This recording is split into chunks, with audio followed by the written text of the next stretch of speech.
Hello everyone and welcome to my first impressions of Superbike 22. Now, I'm going to do this slightly different to most Milestone games. Usually I jump on for the first time, start recording and instantly give you my initial feedback of what I think about the game. Unfortunately, I want to do that again this year, but by the time I go home from work, had a few things going on Thursday on release date. When I got home, it was about 10 past 10 and I just jumped on with a few friends just to have a play around for half an hour. And I didn't really have the time to record because I had to get up extra early and blah blah blah blah. So you're going to see gameplay of me just kind of testing out some physics, testing out in time trial while I give my thoughts after about 2 hours of gameplay on the game. Just kind of my initial thoughts on what I think. Some sort of an early review, say. In a couple of more hours of gameplay I will do a full review and everything else that goes with it. But let's jump in straight away, let's lag on anymore. So it came out a couple of days ago. It was €40. Now what you get for €40 is 12 tracks, the full Superbike calendar of course. You get a full grid of world Superbike riders. Now you get no other class than Superbike, no Super Sport, nothing lower, no 300s or anything. So unlike the MotoGP game where you get Moto 3, Moto 2 and MotoGP, you only get the premier class, we'll say, of Superbikes. Now of course they have discounted the game a small bit, but €40 for 12 tracks and about 20 bikes is a bit steep in my opinion, but the game is picked up a bit cheaper on key sites if you are able to grab it on that, so maybe it's not as bad. But personally I thought 40, especially in euro now, it's £30, which is slightly cheaper I think than €40, but it's probably not much different. But for me, initially it's a bit steep when you see how little content there is in the game. The game modes, you have quick race, career mode, time trial, online. There's no classic mode, there's no challenge mode, nothing of any sort like that. So it is a pretty bare bones game, unfortunately. It probably will get repetitive quite quickly. Now again, it looked like, apparently it was in development for 2.5 years. I don't believe that. If it was in development for 2.5 years, you definitely would have all three classes. You would have some sort of classic or challenge mode, and you'd have a lot less bugs, but we'll get to the bugs, the gameplay, the physics in a bit. But my initial first impressions when I got on the game was it's just a copy and paste of MotoGP 21/22. Menus look the same. A lot of the rider pictures looked heavily photoshopped and weirdly scaled as well. They look way too big. The bike models look wrong. They just look like the bike is all wrong in the game. Now in game on track the model looks fine, but in the menus it just looks a bit weird. It's quite bare bones was one of my biggest issues with it. The multiplayer system at the moment is heavily broken. If you stop on track you instantly get disqualified. If you crash and your bike spawns backwards, you get disqualified. There's gravel in some pit lanes, track limits are broken, AI are woeful, and the physics are, now the best way to describe the physics is like they took GP21, last year's MotoGP game, as a base, sprinkled a bit of Ride 4 on it, and kind of tried to take some things they learned from GP22, and the baby is World Superbike 22. So you really have to throw the bike into the corner. The rear end lets go on corner entry just like it did in 20 and 21, very much like Ride as well, where the bike just throws in and goes sideways. The front end is non-existent in the fact that you have no front end feel whatsoever through the controller. You feel like you've no brakes. Now I will point out MotoGP bikes have full carbon brakes. They are the best of the best, creme de la creme, whereas Superbike is a road production, so it's not, we'll say, as advanced technology. Now there'll still be unbelievable brakes, whereas in Superbike 22 unfortunately they feel like we have shoes in the front end, they're wooden, so it's just the braking distances are way too unrealistic. The braking performance, I understand they need to make the distance of braking longer, that's completely normal. I was expecting that, and I was kind of we'll say wanted to see how they change the braking, but what they've done is just made the brakes really weak. They haven't given them any feel. Like if you go on, if Johnny Ray came into the corner and went full whack on the brake, that bike would throw him into the sky, whereas on this game you're going full brake all the way up to the apex. They've just made the brake pressure so low, so they had to change it, I understand, but they did it the wrong way. They needed to go down the route of make it very sensitive, but also overall weaker, but bringing that sensitivity to make it a skill in braking. Now it's just, well, that curb there is my brake mark, I'm going to hold the brake all the way to the apex, and there's no penalty. The rear end of the bike, I mentioned corner exit is pretty weak, the bike just goes sideways, a bit annoying. Very similar to 21 would be the way to describe it. Also, a corner exit, you have a lot more vibration and grip. That's the only part of the physics that you kind of get decent feedback as corner exit. I would say that has come directly from GP22. That feels most like GP22 as the corner exit, the way the rear end hooks up, you get a bit of chatter, small vibration. It's not bad, it gives a bit of feedback. You can understand when it's sliding and when it's braking traction.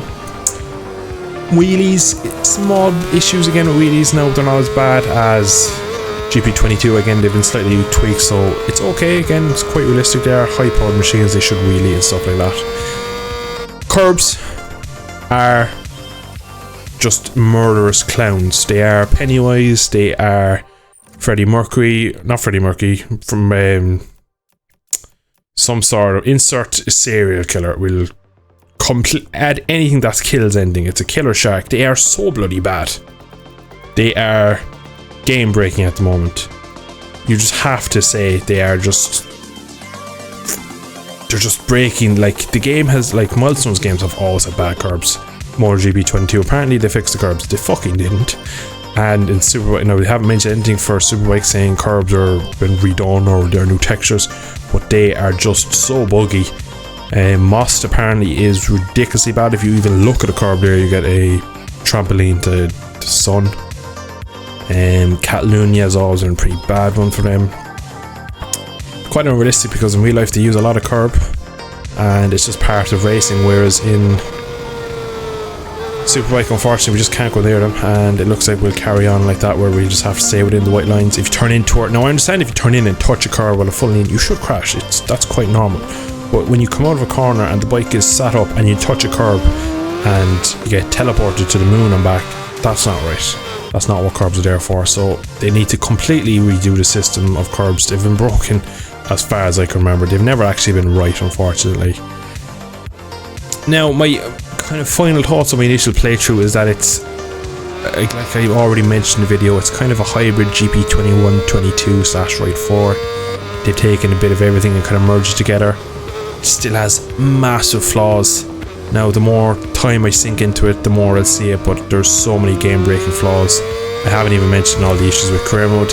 In career mode, the way it appears to me, now I'm not a game developer or a tech-savvy person, shall we say. I'm a mechanic, so I deal with nuts and bolts all day. That's my forte, shall we say. But it looks like the way they've gone about making Super Bowl Race 1 and Race 2 is they've just taken the MotoGP format and changed the names, and they've kind of broken it because you don't, where you finish on track in Race 1 isn't how you finish further up the grid, it's how you do on lap time. So it's a qualifying system in a race. Now, it's not meant to be that, it's definitely glitched out, broken, coded wrong, whatever you want to say. It's the same in the Super Bowl, that it's your fastest laps and stuff, and grid position doesn't really matter. Now, Race 2 is just a normal race. I'd imagine that that's just taken directly from GP's race system, and the last race is always a race, so that will count on your track position, not your fastest lap. So it's unfinished is unfortunately what I have to say. It's not a finished game. Like, I go back to the start where I introed and talked about the price. It's quite bare bones, it's unfinished, it has plenty of bugs, there's game breaking flaws, lackluster content, not enough bikes. Again, we could do some classic tracks, like, geez, they could have ported Jerez across as a classic track. They could have used other tracks. There's a lot to it that they could have done really like that. So, like, they have Kyalami in Ride 4, they could use that as a classic track. Just saying, like, again, now I know a few modders that could do that in a couple of hours, and these are a modding studio, or a development studio I should say, so you'd imagine they'd have the resources. But we'll see after a couple of patches, maybe it gets better. They have to, for me, to make it a decent game, completely fix the curbs, which they won't do because they've never shown that they can do it. Bring some sort of feedback from the front end. It's pretty annoying how annoying it is when you go to corner full brake and just don't know what's going on. It's kind of it's not realistic really either. Like it's just not. The AI, they're just so bad. Again, they are over aggressive, they're slow on the straights, too fast in the corners, and they've no spatial awareness. So it's pretty much MotoGP 21/22 AI again. So a bit of a letdown. Wasn't really too excited and I was a bit looking forward to it. Hopefully that did make a step. They've changed some things. It's nice in some aspects. Overall though, it's a bit of a letdown. On the current state of the game, I would say don't buy it. Especially it's not worth €40 or $35 or £30, I think would be the conversion rate for all them different currencies. But it's just, there's not enough bang for your buck, unfortunately. There's too many glitches. Career mode is kind of unplayable. Now I will be starting career mode. How well that goes I don't know, just judged on how other creators have. You might notice there's very lack of content on career mode on the game so far. I'm a bit late to the party. I've been extremely busy over the last few days. You might have noticed there was a few updates, or sorry, a few uploads missing. Just extremely busy on my end, but other content creators haven't been banging out career mode as if it was a new GP game or Ride 4, just because it's very broken and it's kind of not really fun to watch when you're supposed to be racing for the lead, but you cross the line in P19 instead of fastest lap and they win the race, and you're like, well, I just battled him, Johnny Ray, for nothing there. Lack of the content as well, it'll get quite stale quite fast, and how bad the online is, if it doesn't get fixed, I think this could, I have friends that think we'll get one Superbike game and one Superbike game only, because the fact that it'll get so badly reviewed and it'll bomb, and they're like, well, we didn't get the investment that we thought we would. There wasn't as much of an interest as we thought we'd such. So this could be our one and only Superbike game that we were waiting for so long, and so far it's a bit of a letdown, to be really honest. And who's to say that they're not going to pull the plug on this quite early like they did with GP22 on development. So yeah, another game hyped up by Milestone that has been a massive flop early on. The community are not happy. The announcement trailers, the reveal trailers, the day one trailers, just the comment section on them have been just angry people giving Milestone shit for stuff they've been doing for long enough, in fairness. Now they have been reusing content, assets and everything. Now I do understand they are very similar sports, or it is the same sport, but it's still very similar classes and stuff, but they need to make smaller differences to make it feel better, and they should really, as a moderately sized development company, they should be able to make a better game than what they're doing now.